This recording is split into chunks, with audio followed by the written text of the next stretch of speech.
Estos tiempos especiales, raros y de incertidumbre han sido tiempos para la reflexión, pero también días propicios para crear de muchas maneras, para crear desde la música, para crear desde la plástica, para crear desde el trabajo con el cuerpo, desde el performance. También tiempos ideales para encontrarnos y para encontrar nuevas maneras de colaborar. Por eso Arcadia se une a la Maratón MAM. Recorramos juntos este universo de artistas en confinamiento que han sido seleccionados por el MAM a través de esta mini maratón introductoria.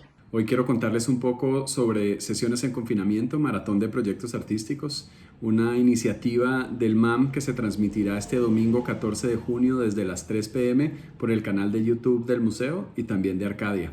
Sesiones en Confinamiento surge por preguntarnos qué habían estado haciendo los artistas de la ciudad durante el confinamiento, conscientes de que algunos seguramente no habrían podido trabajar porque no pudieron acceder a sus estudios, porque las condiciones en casa de pronto no eran las más adecuadas o por preocupaciones de otra índole, pero que otros quizás sí. Decidimos lanzar esta convocatoria para preguntarles directamente a los artistas en qué habían estado ocupando su tiempo. La convocatoria entonces invitaba a los artistas no solo a hablarnos de sus obras y de sus proyectos, sino también de qué manera le presentarían esos proyectos a los públicos del museo y de Arcadia a través de sus plataformas virtuales. Recibimos alrededor de un centenar de propuestas, de las cuales seleccionamos una treintena que, como les decía, presentaremos este domingo 14 de junio desde las 3 p.m. por los canales de YouTube del MAM y de Arcadia. Y estos 30 proyectos los articulamos alrededor de cinco capítulos, 5 ejes temáticos y técnicos. Algunos artistas se enfocaron en su trabajo en el taller y en los procesos de creación. Otros reflexionaron sobre la ciudad y sobre las implicaciones que esta coyuntura y que la crisis sanitaria había infligido sobre sus experiencias en ella. Otro grupo tiene que ver con acciones artísticas y la performatividad del cuerpo o de otros objetos. También había un grupo dedicado a artistas que trabajaron desde archivos o formales establecidos, digamos, o materiales que encontraron en su casa o en otros lugares. Y por último, un grupo que decidimos llamar Presentes y Futuros, de artistas que partiendo de las circunstancias y del momento que nos ha tocado vivir, decidieron especular un poco, pensar sobre el presente y especular sobre el futuro. Los artistas son de generaciones muy distintas y por supuesto trabajan también en técnicas y con vocabularios formales diversos, y nos parece que eso es una gran riqueza del programa. Habla un poco de la diversidad, de la efervescencia, de lo nutrida que es la escena artística de Medellín y el área metropolitana, y que este domingo estaremos muy contentos de compartir con todos ustedes. El programa estará acompañado de unas introducciones de distintos miembros del museo, con los cuales nos dimos a la tarea no solo de ponernos en contacto con los artistas para invitarlos a esta convocatoria, sino también de trabajar con ellos en el desarrollo de estos proyectos y de su presentación. Cabe decir que cada uno estuvo totalmente a cargo de producir estos videos, dadas las limitaciones que nos imponía este momento, y lo agradecidos que estamos de que hayan compartido ese trabajo con nosotros, y a partir de este domingo también con ustedes. La cita es entonces, como decía, el domingo 14 de junio a las 3 p.m. por los canales de YouTube de El MAM y de Arcadia. Esperamos que los disfruten y nos vemos allí. Empecé a pintar desde pequeño, siempre me ha gustado mucho la inclinación por el arte, pero lo que detonó realmente como dedicarme a esto como un oficio fue a raíz del trabajo que tenía yo como técnico judicial y en la zona de Urabá, como una manera de mitigar el tiempo y la soledad. Miro la ciudad como realmente un cúmulo de historias para contar. En la ciudad pasan demasiadas cosas, la ciudad está ansiosa por contar y mostrarse tal cual es, desde sus entrañas. Salen innumerables relatos que es importante compartir con el común de la gente para que sepan qué es lo que sucede alrededor de nosotros. Me llama la atención realmente cualquier cosa, es una situación muy sentimental y muy íntima como persona, de que cualquier hecho que uno vea en la calle con respecto a otra persona lo haga sensibilizarse con determinada situación. Empecé a pintar en serio y acercarme a estos temas urbanos en la calle Barbacoas, cuando era una plaza de vicio, más una calle dedicada al vicio y a la prostitución. Hizo que yo me interesara en ella como una zona donde me podía sentir libre para expresarme tal cual era, sin tener la censura ni el cuestionamiento de la sociedad en general, por no tener un antecedente como artista plástico de formación, y lo que me permitía tener cierta libertad en las técnicas y en la manera como abordaba las problemáticas visuales que yo quería relatar en los muros o en cada espacio que encontraba libre, para poder plasmar alguna situación que se hiciera meritoria de contar. Luego, después de haber estado pintando murales en esta plaza de vicio en Barbacoas, empecé a pintar los murales de la calle y me apropié de varios de ellos, y regularmente estaba cambiando los contenidos. Empecé realmente haciendo un pesebre navideño, que lo hice con los personajes de esa calle, y ya después la gente me pregunta que cuándo iba a poner otra cosa, entonces empecé a pintar, primero a contar como historias de la misma calle, y después empecé a hacer cualquier tipo de idea que se me ocurría ahí. En cierta manera empecé como a apropiarme de ese mural para contar historias sobre lo que sucedía. Después me sentaba en la acera y empecé a contar y a hacer dibujos en pequeño formato de los compañeros y de la gente que estaba sentada alrededor mío, o de lo que yo veía que sucedía en la calle realmente.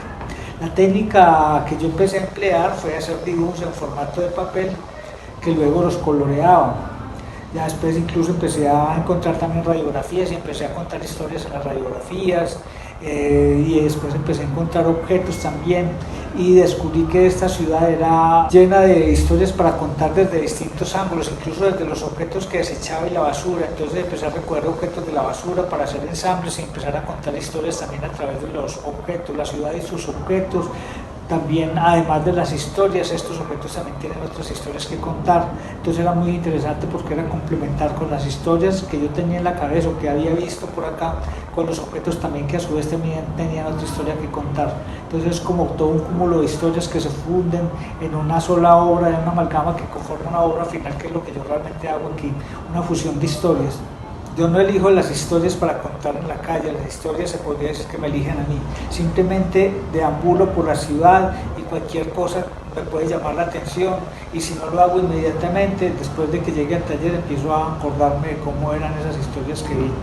Ahora he estado trabajando con objetos que encuentro en la calle, y con estos objetos he hecho ensambles que después pinto, y con estos objetos que también he encontrado en la calle también he contado historias de la calle también en estos objetos. Durante la pandemia me dediqué a reciclar objetos que encontraba en la calle. Por ejemplo, estos materiales son de televisores que desbaratan aquí afuera, y entonces también empecé a reciclar todos estos soportes para contar historias de la misma calle, con soportes encontrados también en la misma calle. Entonces básicamente eso es lo que estaba haciendo en este momento. Estos marcos también son encontrados en la calle, he hecho esos ensambles ahí, y en estos marcos también cuento historias que se ven en esta misma calle donde queda mi taller. O sea, que esto es lo que pasa aquí afuera, en la cual pues no puedo tomar fotografías, pero lo puedo contar aquí. Entonces más o menos esto es lo que muestro aquí. Es como una historia que tiene dos caras, que se puede mostrar desde dos ángulos, por así decirlo. Por ejemplo, aquí hay una obra como que estoy empezando también, con estos objetos que he encontrado por acá. Entonces ya que estoy como construyendo este tipo de objetos. La lectura que hacemos de esto es hacer como una metáfora también del objeto, de darle una segunda oportunidad, de reivindicarlo y de resignificarlo, y de que pueda contar más historias, no que tenga una vida útil tan corta, que pueda trascender en el tiempo también, a través de la misma estética de su forma, o de la forma como está hecho, o de su diseño. y bueno, esa es una manera que también nos puede volver a contar historias desde otra óptica distinta. Estos objetos que ustedes ven aquí son objetos encontrados en esta calle, en este sector llamado el Bronx. Esta es una zona de excedentes industriales donde todo este tipo de objetos se encuentran diariamente.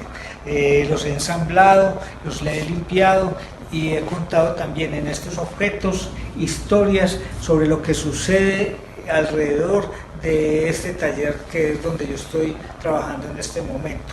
Entonces cada una de estas piezas cuenta historias particulares y nos relata modus vivendi, etnografías locales de lo que sucede en estos sectores de la ciudad. Entonces en todos estos objetos que he encontrado por acá, como ven, he hecho varios ensambles de objetos también a su vez encontrados por acá y les doy esta nueva significación.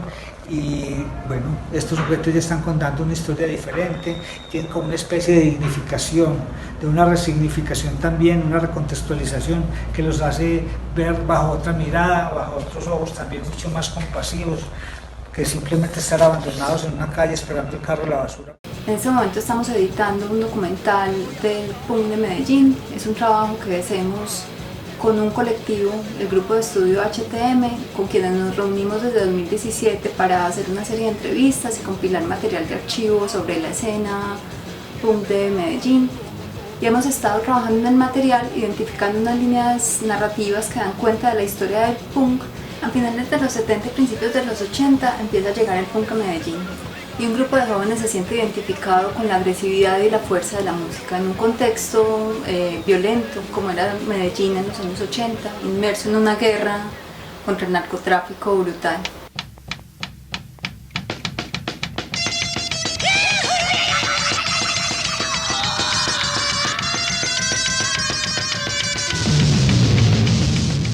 En Medellín se vivía un conflicto interno, una guerra muy cruda que se le metió como en el alma, esa violencia se le metió en el alma a todos y digamos que el movimiento punk no fue ajeno, digamos, como a ese contexto. Dentro del movimiento punk hubo, digamos, conflictos y escisiones o rupturas que al final del 89, 90, 91, que fue como el pico de la violencia, empezó a entenderse que todas esas escisiones y todas esas divisiones conformaban una sola escena.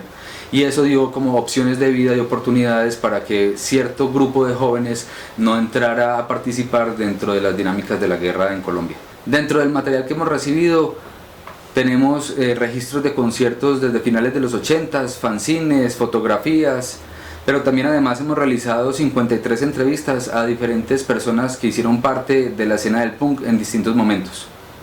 El archivo que hemos conformado ha dado cuenta un poco de la llegada del punk a Medellín y de cómo el movimiento se fue, digamos, llenando de contenidos políticos. Al principio, cuando llegó la música, no se sabía muy bien todos los valores que existían detrás del movimiento punk, pero a medida que se fueron comunicando con otras escenas, que hubo correspondencia, que se crearon fanzines, digamos que se fue politizando el movimiento y empezó a generar unos valores como por ejemplo el aslotumismo, ¿cierto?, la autogestión. La grabadorcita, el alcohol, porque era lo que tomaban en el tiempo. Era como el parche, como se ahogaban, brincar un rato. Siempre se armaba un poquito de parceros, chaquetazos, sin alboroto, ahí como camuflados, ahí debajo de la banca, o en el parquecito, o en un garajito donde nos metimos, en la pieza de un parcero. Y el pogo era en ese tiempo impresionante, pues como te dijera, era muy agresivo, a mí me tocó. El documental está atravesado por el hazlo tú mismo como filosofía y como práctica. Y realmente la escena de Medellín, del punk de Medellín, se construye haciéndolo ellos mismos. Entonces se juntan para hacer instrumentos, producir música, grabar. Todo eso configuró un sonido y una imagen que se llamó Punk Medallo. A medida que fue pasando el tiempo y fue llegando información, se fueron creando fanzines, empezó a generarse como un pensamiento propio de la ciudad acerca de lo que se pensaba que era el punk. El interés de realizar este documental surge de la necesidad de entender un poco la escena y la llegada del punk a Medellín, tratando de darle sentido o de, digamos, entender procesos que nos atravesaron a varios del colectivo durante los años 90.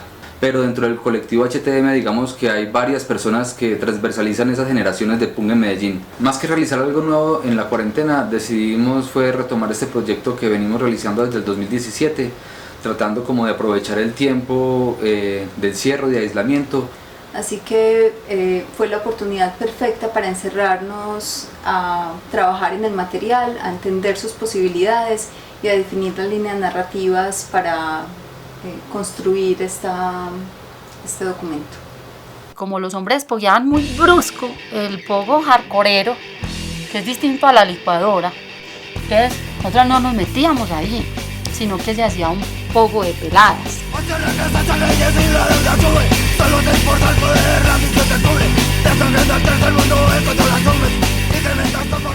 Y era el pogo de putas peladas, duro.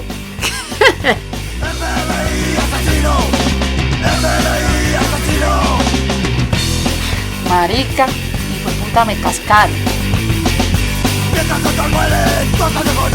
La política de pago nos está matando.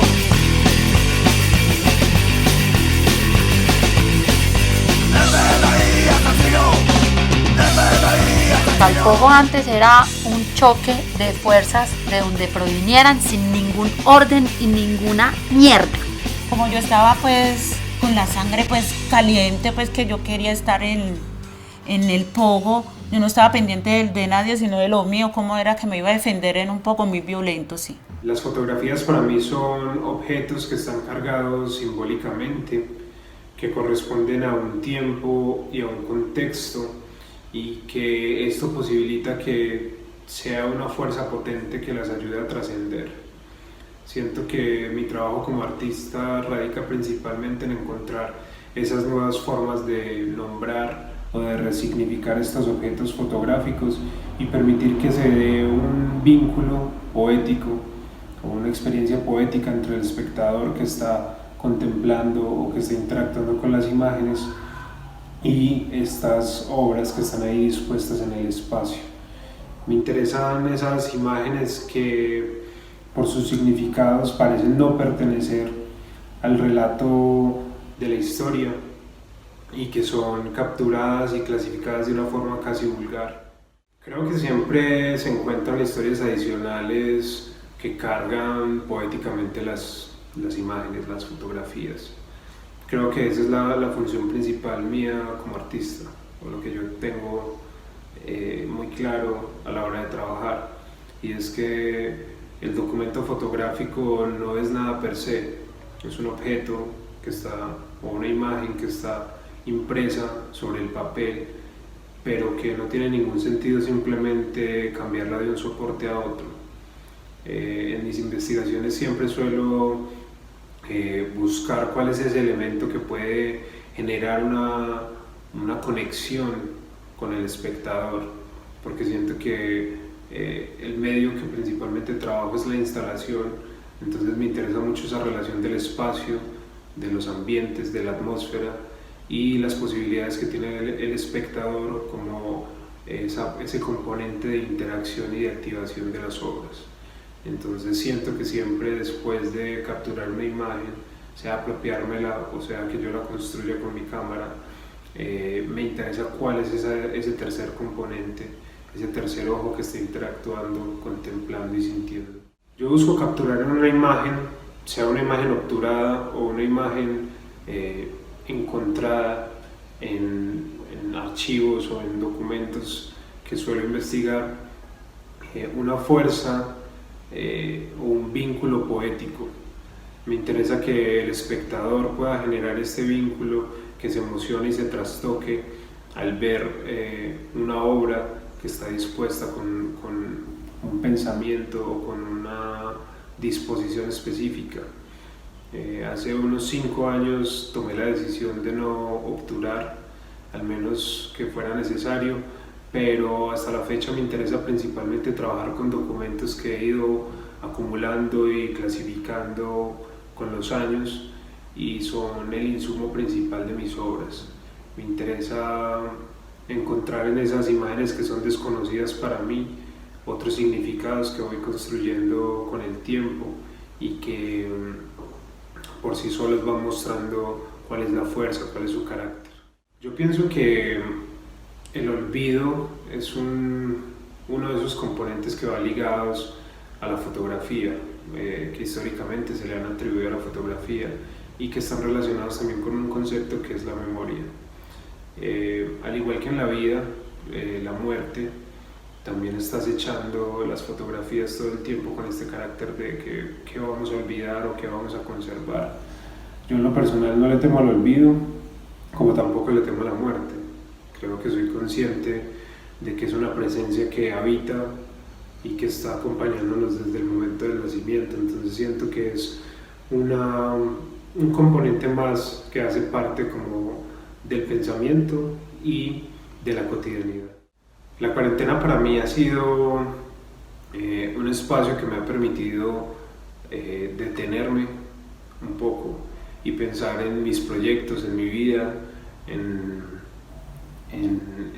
las exposiciones que tengo pendientes para el próximo año, y creo que ha sido un espacio de eso, de encuentro, ¿cierto?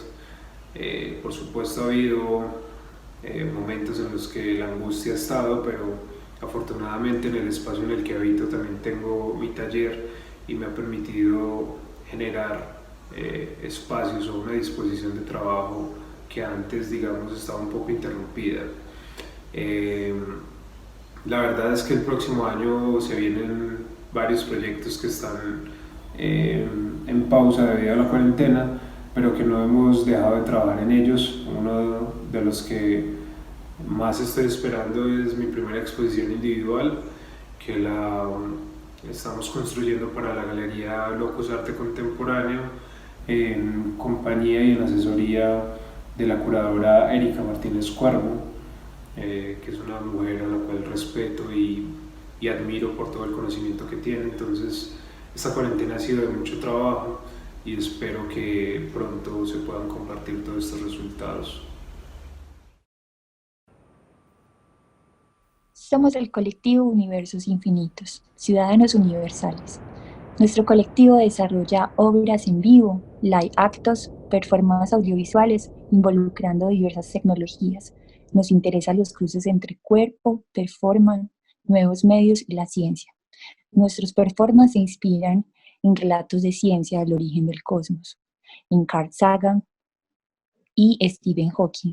También trabajamos desde conceptos poshumanistas y transhumanistas. Nuestro colectivo está abierto a la experimentación sonora y audiovisual. Nuestro fin es crear, trabajar a partir de la imagen análoga, desarrollo de procesos análogos, donde involucramos diferentes técnicas y procesos. Nuestro proceso en el transcurso de 2 años empezó desde la residencia artística que hicimos en el Exploratorio. Fuimos acreedores a una beca, la cual nos dio el sustento para elaborar los trajes que llevan los personajes. Esto a su vez también nos unió en diferentes técnicas. Venimos trabajando desde lo analógico, haciendo texturas, haciendo nuestro propio material para proyección, haciendo conexiones como con Kinect, haciendo videomapping y trabajando lo que es el paisaje sonoro y el audio experimental. Hemos participado en diferentes festivales. Hemos estado en Bogotá, en Cinemaptopsia, haciendo un performance. Esa fue nuestra primera activación.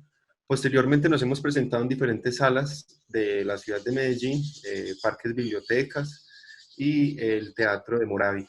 También nos hemos presentado en el Festival Fotosíntesis del Parque Exploratorio, en el Exploratorio. Y ahorita nos encontramos trabajando, recreando nuevas herramientas, fomentando más de pronto la creación que tenemos como colectivo y unificando las técnicas que venimos desarrollando. En nuestra cuarentena hemos también visto pues, nuestro fluir se ha vuelto a encontrar y desde casa hemos venido desarrollando pues, múltiples propuestas, ya que la obra siempre tiene un matiz y es que tiende a evolucionar, bien sea en su técnica o en su desarrollo.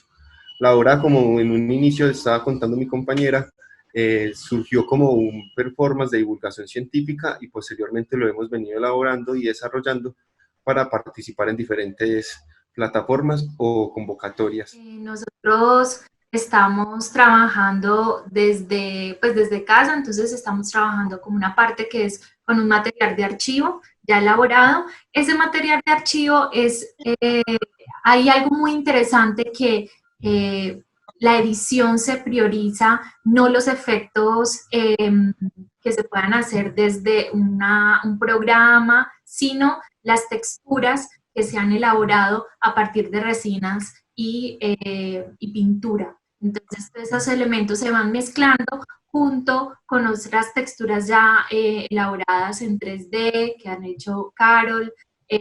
Nosotros también tomamos como otro punto importante, es como el cuerpo. Entonces, este cuerpo que es una representación de lo poshumano, con estos trajes van adheriendo o se van como sumando diferentes capas a lo largo del relato, y esto va acompañado con esta experimentación de la música. ¿Cómo hemos vivido la cuarentena? Bueno, en lo personal, Universos Infinitos me ha dado la oportunidad de ahondar y experimentar con líneas sonoras, con diferentes contenidos. Yo he elaborado diferentes piezas, o he adaptado la pieza general, dándole múltiples técnicas ahí. Entonces, este confinamiento me ha servido mucho para eso, para trabajar mucho más el audio, perfeccionar técnicas, y a su vez siento que también esta cuarentena nos ha enfocado un poco más hacia dónde puede llegar el proyecto. Algo importante de esta cuarentena es que hemos explorado mucho todas las posibilidades que nos ofrecen las plataformas de conexión y estamos explorando otra forma de telepresencia a partir de capturas de pantallas. Entonces es muy interesante cómo la obra va ganando a partir de una proyección sobre proyección y todo lo que se le suma como de estar y no estar, pues como el tema de las interfaces,